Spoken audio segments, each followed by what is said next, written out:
నిజానికి మన చేతిలోని రాత మన చేతిలో ఉందా? భగవంతుడి చేతిలో ఉందా?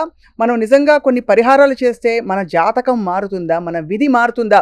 ఈ ప్రశ్నలకి ఎప్పుడూ ఒక అన్వేషణ సాగుతూనే ఉంది. వీటికి సరైన పరిష్కారంతో కూడిన సమాధానాలు చెప్పిన మహర్షి డాక్టర్ రమణయోగి లాల్జీ. వీరితో ఇవాళ కొన్ని మౌలిక విషయాల గురించి మాట్లాడదాం. అసలు అదృష్టం అంటే ఏంటి? నిజంగా ఒక రాయి 9 రోజుల్లో మన జాతకాల్ని, జీవితాల్ని మార్చేస్తే మరి అందరికీ ఈ రాయి అందుబాటులోకి ఎందుకు రావట్లేదు? వాళ్ళకి ప్రాప్తం లేదా? లేకపోతే వారు తెలుసుకోలేదా? ఇది వారికి పనిచేయట్లేదా? అన్నీ మాట్లాడదాం. గురువుగారు నమస్కారం అండి. నమస్కారం అమ్మా. నిజంగా ప్రాప్తం అంటూ ఏమైనా ఉంటుందండి? చాలా బాగుంటుందమ్మా. మిమ్మల్ని మేము ఎప్పటి నుంచో చూస్తున్నామో, మీరంటే మనం ఈ రోజున మనం ఇద్దరు కూర్చొని మాట్లాడుతున్నామంటే ఇదే ప్రాప్తం అంటే. మీరు ఎవరో నాకు తెలుసు, నేను ఎవరో మీకు తెలుసు, కానీ ఈ రోజు కూర్చుంటున్నాను. ప్రతి ఒక్కటి అదృష్టం లేనిదే. మీకు ఎంత గొప్పదనం ఉండొచ్చు, ఎంత డబ్బులు ఉండొచ్చు, ఎంత శక్తి ఉండొచ్చు, ఎంత చదువుకుని ఉండొచ్చు, ఎంత ఉన్నప్పటికీ అదృష్టం ఆవగించలేకపోతే వాళ్ళ జీవితం అసలు చూడడానికి కూడా కనిపించకుండా అయిపోతుంది. అదృష్టం ఉంటే ఎంత చిన్నవాడు కూడా చాలా పెద్దోడు అవుతాడు.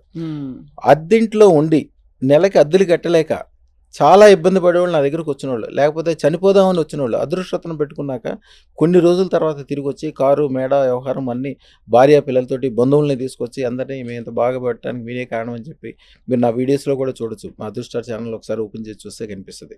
నదిలో దిగితే తడిసిపోవడం ఎట్లాగా గ్యారెంటీ, అదృష్టతను పెట్టుకుంటే అదృష్టంతో తడిసిపోవడం అనేది అంత గ్యారెంటీ. అదృష్టం ఉన్న చోట ఆటోమేటిక్గా అదృష్టం ఉంటుంది. అదృష్టం అనేదే మెయిన్ అంటాను నేను. అసలు మనిషి పుట్టుకి అదృష్టానికి సంబంధం ఏంటని మీరు అడగచ్చు.